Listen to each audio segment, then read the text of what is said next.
দাদা 6 জন ফিস্ট করবো, pressure cooker নেই, 1.5 কিলো খাসির মাংস কড়াইতে দেখাও না। আরে নিশ্চয়ই দেখাবো, তুমি যে আমাকে রান্নার যোগ্য ভেবেছো এটাই তো আমার কাছে সব থেকে বড় পাওয়া।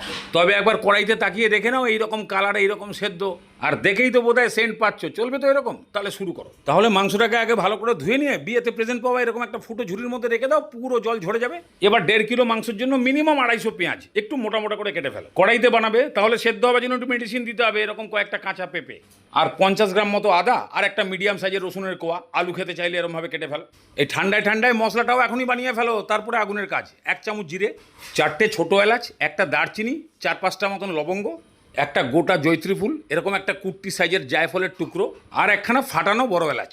তারপরে সেই আদাটা কুচি করে, রসুনটাও পুরোটা, আর একটুখানি জল, বাস একদম পুরো পেস্ট বানিয়ে দাও। এই মশলা থেকেই তুমি পুরো খাসির গন্ধ পাবা। বানিয়ে দেখো একবার। এটাকে সাইড করে রেখে দিয়ে কড়াইতে প্রায় 200 গ্রাম মতো তেল দিয়ে আলুটাকে প্রথমে ভেজে ফেলো। পুরো ইংলিশ ম্যানদের মতন লাল করে ভাজার দরকার নেই, খালি দেখবে যে পুরো বডিতে একটা ভাজা স্পট এসে গেছে, বাস এবারে তোলো। এইবার তেলটাকে পুরো ধোঁয়া ওঠা পর্যন্ত গরম করে নিয়ে সব মাংসগুলোকে ছেড়ে দাও আর 10 মিনিট এইভাবে ভাজো। একদম হাই ফ্লেমে ভাজো। 10 মিনিট এইভাবে ভাজলে পরে খানিকটা হলেও মাংসটা নরম হয়ে যাবে, এতে সেদ্ধ তাড়াতাড়ি হতে সুবিধা হবে। একদম 10-12 মিনিট ভেজে নেওয়ার পরেই পেঁয়াজটা দিয়ে দাও, হাই ফ্লেমেই থাকবে। পরিমাণ মতো নুন দিয়ে এটাকেও ভাজো, বেশ খানিকটা জল বেরোতে শুরু করবে। পুরোপুরি পেঁয়াজটা যখন নরম হয়ে যাবে, দেখে বুঝতে পারছো পেঁয়াজটাও নরম হয়ে গেছে আর বেশ খানিকটা জলও টেনে গেছে, ঠিক এই সময় হলে সেই বাটা মশলাটা দিয়ে দাও। এইবারের মধ্যে আন্দাজ করে হলুদ গুঁড়ো, ঝাল অনুযায়ী লঙ্কার গুঁড়ো, ধনে গুঁড়োটা 2 চামচ, আর কালারের জন্য কাশ্মীরি লঙ্কার গুঁড়ো 1.5 চামচ মতো, আর সেই কাটা পেঁপেগুলো। বাস এবারে কষাও, এতক্ষণ পর্যন্ত কষাও যতক্ষণ না পর্যন্ত পেঁপে নরম হচ্ছে। কষাতে কষাতে যদি তলায় লেগে যায় তাহলে সেই মিক্সি ধোয়া জল অল্প অল্প করে দিয়ে কষাও। মিডিয়াম ফ্লেমে 15-20 মিনিট একদম মন দিয়ে কষালেই খাসির চেহারা পুরো পাল্টে যাবে আর দেখবে পেঁপেগুলো একদম নরম হয়ে গেছে। বাস এবারে ভাজা আলুগুলো দিয়ে 5-7 মিনিট মতন নাড়িয়ে চাড়িয়ে প্রয়োজন মতো জল দাও, কিন্তু গরম জল।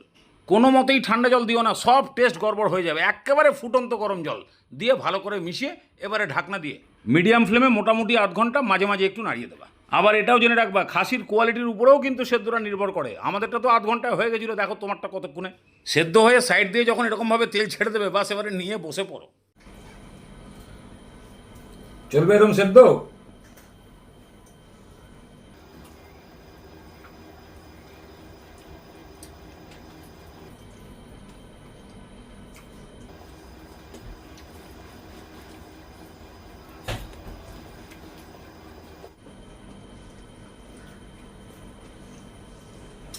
সুপার,